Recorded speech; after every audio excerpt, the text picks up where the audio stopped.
Welcome back to Let's Talk Kentucky. We've got a guest at the table. It is a former Miss America and a board member for the Kentucky Historical Society, Heather French Henry. Hey!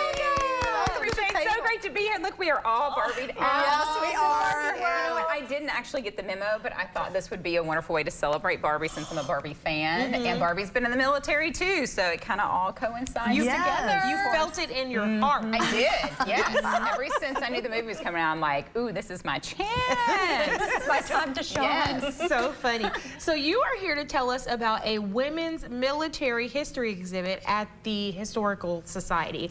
Yes. Please tell us all about it. Well, this is a fantastic exhibit. It's probably the largest women veterans exhibit that I've ever seen in the United States. And it's in the Healing Gallery at the Kentucky Historical Society Museum. And in case you out there don't know where that is, that's in Frankfort, Kentucky.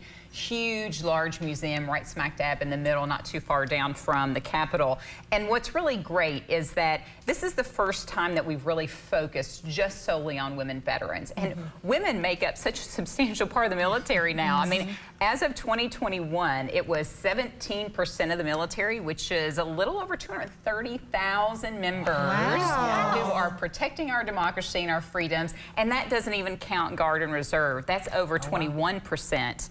And so it has become substantially increased over time. So when I became commissioner in 2014, in 2015, we developed a Women Veterans Unite campaign, and it was the first time in Kentucky that we really highlighted women in service. And then this has just progressed over the years with maintaining, state conferences, making sure we're doing a push out to honor women veterans, also making sure we're doing things like not just saying, are you a veteran, but saying, have you had prior military service? Because a lot of women who've been in the military don't identify sometimes with that vernacular in the military and veteran community.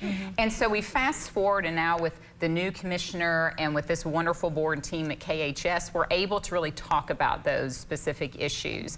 And I always tell women veterans, those of us who didn't serve, we're supposed to be here to have your six. Like, this is our job to be able to highlight your sacrifice and service in a manner that tells your story. So this particular Our Stories, Our Service exhibit takes women veterans, about 26 of those women veterans, and their stories from when they signed up to serve, like why they served, during their term of service, and then when they transitioned out as a veteran. And those are all very unique stories. And women, of course, throughout society have had a multitude of roles with misperceptions about those roles as well. So that's just added pressure when you get into the military, where it's supposed to be all for one for all. Well, women are a little bit different, and we have across society different types of impacts and things coming on us. And of course, women in the military are no strangers to that. That's right. That's awesome. You answered so many of our questions, which is amazing. So tell us, how can folks actually get out to the exhibit and see it? So the exhibit opened up in June, just in time to help celebrate the 75th anniversary of the Women's Armed Services Integration Act, right? Wasn't perfect, but it started, the narrative.